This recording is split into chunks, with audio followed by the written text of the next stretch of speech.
So I'm helping my friend build his first sim racing PC, and it's Sam. Sam, how much do you know about sim racing PCs? Nothing. I know nothing. I got given one and now I want to learn. So literally nothing, and Sam's going to be building one to kind of go to the next level. So if you know nothing about sim racing PCs, you've come to the right video, welcome. We're very grateful to have you, and I'm super excited about it. So I'm going to run through the main, it's not that complicated, like genuinely, like, and we'll see here. Just so you're aware, I'm going to be asking a lot of stupid questions because I have no idea. I'm a builder. I don't work with computers. I don't know how this goes. Okay, so the first thing I want to tell you about Sam, and I bought some props here, is the motherboard. Okay, this is where I would start building your PC. The motherboard is where pretty much everything else plugs into. Okay. So as we're a sim racing channel, Yeah. would you say that's like a rig Yes. and everything goes onto it? Yeah. The case is actually nothing special. Like, this is really the rig. Okay. This is almost like cladding. Like this is the rig. This is like, this will limit what equipment you can plug into it actually in different ways. So the most important thing when it comes to your motherboard is, are you going to use an Intel or AMD CPU? Okay. And what generation you're going to use. So for this build, I bought a AMD 9900X CPU. And if you know anything about PCs in the comments right now, you're going to be laughing at me. So put the laughing emojis. So I didn't get an X3D. I bought a 9900X. Don't worry if you don't know what that means. That's just a joke for the crazy sim racing PC builders. But because I bought an AMD CPU, not an Intel, so I bought red, not blue, I had to get a generation like this, and this generation is compatible. So there is a website called PC Part Picker or something, where you can just select them and it will let you know if it's compatible or not. So, processor. Yeah. And what does that? So is that how fast it runs? So the processor is everything but gaming is done really on the processor, so the CPU. So it sits behind this. See where the 33 is, the Max Verstappen. It sits behind there, and it's kind of the brain of the whole computer. So if you have a slow processor, you're going to have a slow PC. Okay. And processors are about the speed of it and about how much cache it has and all this boring stuff. But basically, this is a really important top tip, is that price per performance. As long as you buy in the price per performance line, you're going to be getting a good deal. Okay. What you don't want to be doing is getting ripped off and paying something that's actually not getting the price per performance. No, I presume like if something brand new comes out, it's automatically the highest price. There's no, like, a good thing comes out and it's mid-range, it's always going to be higher than the most. So on price per performance, when new products come out these days in the PC world, they have an MSRP, which normally makes sense on price per performance. So when they give it all to the big reviewers, and I'm going to be reviewing more PC equipment on the channel, by the way, so hopefully excited for that. When the PC reviewers review it, they're like, oh, this is great on price per performance. What happens in reality is they sell for much more than MSRP. Yeah. So the price per performance is actually not as good.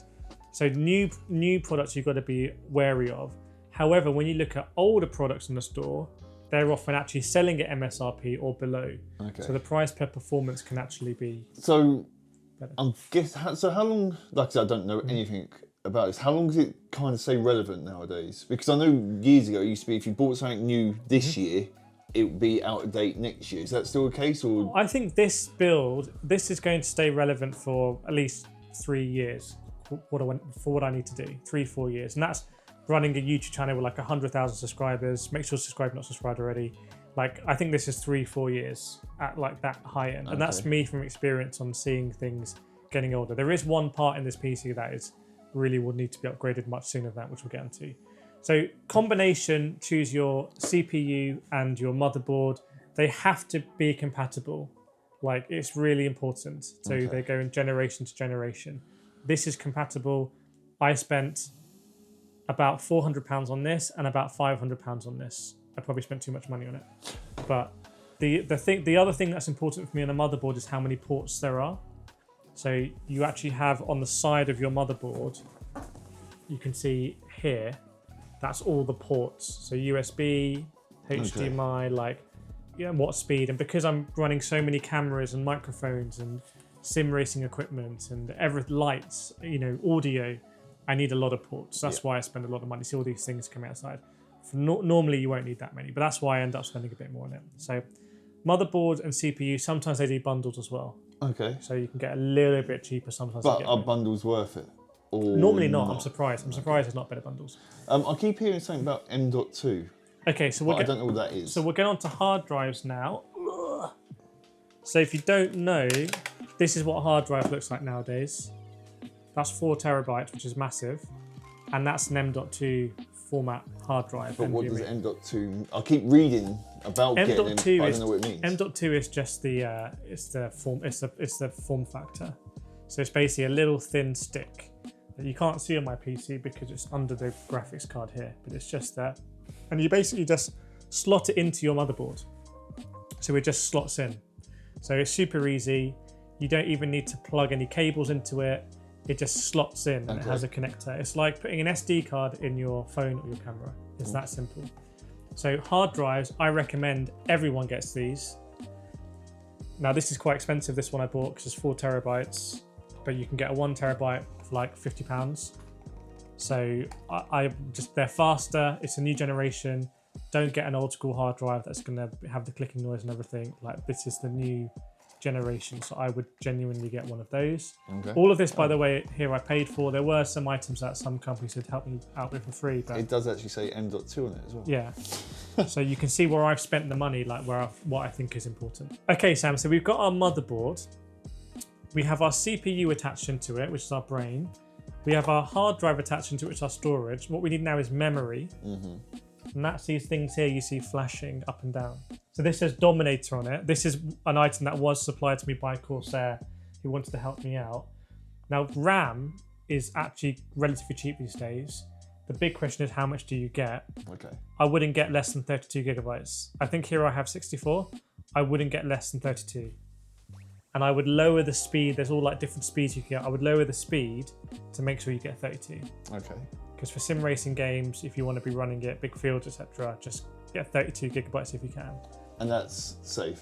That's like a mid-range. Yeah, that's going to be safe for a while. Yeah, 16 won't be. 16 won't be. And people used to say, oh, 16, nothing will never ever need more than 16 now. Like, yeah, it does. So if you get your motherboard, if you get a good deal on that, if you get your CPU, maybe like something kind of mid-range or high-end like a few years ago, that's now come down in price.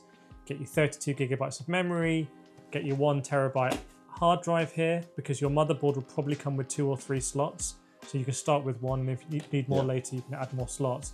So we're well on our way. A few little bits need to catch up on. One is cooling. So cooling is really important in the PC. This is where the case comes in, because the case has attachment for fans. Cases come with fans normally already. And basically the whole point of the case is to essentially cool the motherboard and the components. Okay, so this bit here gets real hot, I'm guessing. So the motherboard itself doesn't really get hot, but the CPU in it will get very hot. It can go to 100 degrees CPU. At the moment, ours is chilling at 33 degrees because I've got some mad cooling in here. And also the graphics card can get hot. The NVMe can actually get quite hot as well. So basically this case is designed to extract air. Now you have to make sure that you get your airflow right. You have to be channeling the air in some way. So you have to get your fans out the right way. And you can see here, this is some fans that Corsair gave me. They have an R on them, LX something -R. That means they're reverse fans, because I've done and I can't remember what I did now, but I did a very specific thing where like it sucks in one side, blows out. Goes up, yeah, something like that. I think it might be pulling it in through here and then out through the top is what I did, or you can have it coming out through there. I've never even noticed you got the fans at the top. Yeah, 3 fans on the top. I've never even noticed. I've seen that computer so many times. There's seven fans in there, and then you've got the GPU fans and everything. My GPU fan is not even on because the GPU is just chilling. And in fact, I think we're ready to get onto the graphics card, which is the one that needs to be updated in this build urgently, because this is a 4060 Ti, which doesn't cut it for my purposes, which is streaming and recording and everything like that. So the graphics card, this is where you can get really ripped off, because NVIDIA, AMD, now Intel as well, but basically NVIDIA, AMD, they've released their cards at MSRP, and they do all their press conference say this is much better than the previous generation, and you can't buy them. They get sold out because they make more money selling to crypto miners and now AI people. So gamers have been sidelined for many years now. So graphics cards, eBay, stuff like that, but it can be a bit of a minefield. Yeah, I always read about overclocking, but I don't know what that means. So you can overclock, then that means that you go into the settings and you basically change the voltage. You make them run a little bit more extreme, kind of like tuning your car. So everything will get hotter. Yeah, it will get hotter. Yeah, so it should be able to handle it. Like it comes out of the box stock a bit, with a margin. Yeah. So you can push it a little bit. And sometimes rather than buying for the next one up, you can just overclock yours if you're happy with that risk. Okay. I've been running some overclock CPUs for 5 years now, and they're still running okay. But yeah, the GPU is a really, really, really difficult one. I would say if you want to stream or record, the NVIDIA GeForce ones are still the best. They're really good at recording. We have like 3 cameras recording now and everything, and it's just absolutely chilling. But if you want to just do gaming or racing, the AMD ones can be better value because they are a little bit better on the price per performance. And that, Sam, is literally all of the important components. Let us know in the comments below if so far that's helped or not. What about the power supply? Because I keep seeing about power supplies. I did forget the power supply. It's like I know more. So the power supply is just under here. And basically it's like 750, 800, 900, 1000 watts. Okay. Bronze, silver, gold. You want to check how much wattage your equipment is using, and then make sure your PSU, your power supply, is going to handle it. So the new NVIDIA graphics cards can go up massively on power. AMD is a bit better on power than Intel on your CPU. So for the power supply, that needs to line up with the graphic card, not the motherboard. The power supply powering everything. Yeah. So it powers your CPU, will have certain power, and your graphics card. That's the big power, but you also need power for the lights and the fans and everything else. Okay. So I think I have 1000 watt power supply. You're not going to need more than 1000 watt, I think, no matter what you're putting in it at the moment.